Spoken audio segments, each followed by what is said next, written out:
Paper लिकआ मोनसे एरियाखौल' effect खालामा, बे पुरा कान्ट्रि नेसनखौनो एफेक्ट खालामो। दायो जों बायदि जोबोर डेडिकेसन गोनां मानसिफोर माबा एग्जामफोरखौ होयो। दा खेबसे होखांनाया ओरैबायदि मेन्टेलि माने टर्चार बायदिनो खालामनाय जाहैयो गावखौहाय। बे मास लेभेल इमान गोदोर कम्पिटिटिभ एग्जाम जाहैयो बे JEE जिखुनु एग्जामफोरानो माने नेसनेल लेभेलाव कन्डाक्ट खालामनायफोराहाय। दा पेपार लिक खालामनायाथ' रावनि थाखायबो मोजां खोथा नङा।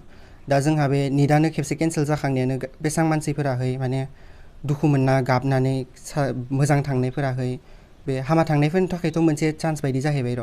नाथाय मोजां थांनायफोरा ओमफ्राय जाय ओरैबाबो मेन्टेलि माने डिस्टार्ब खामोन बिसोरनि थाखाय आरो बेफोरो इमान मोजां निउस नङामोन। बेखायनो जोङो बे जोंनि कान्ट्रियावहाय जोंनिनो लोगोफोर फरायग्राफोर बे सुइसाइड खालामनायफोरखौ जोङो मोनदो। बे सुइसाइड खालामनायखौथ' ओरैनो सुइसाइडल' होनना बुंजाया, बेयाव गासैबो इनभल्भ गोजा पेपार लिक जाहोनाय रिजनफोराहाय।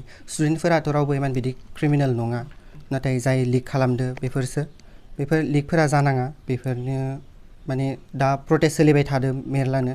बेफोरखौहाय जोंनि बे सेन्ट्रेलनि मानसिफोराबो माने एसे खोनासंनांगौ आरो दाथ' बेखौ नुनो मोनद्रायाखै एसेबां। एज ए स्टुडेन्ट हिसाबै मा बुंगोन बे बिथिङाव लानानै? पेपार लिकखौ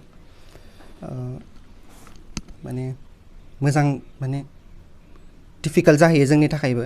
खेबसे लिक जाबाय होनना खोनाबाथाय गावनो मोनसे गिखांनाय फैयो, जानाय नंला मानाय नंला होननानै।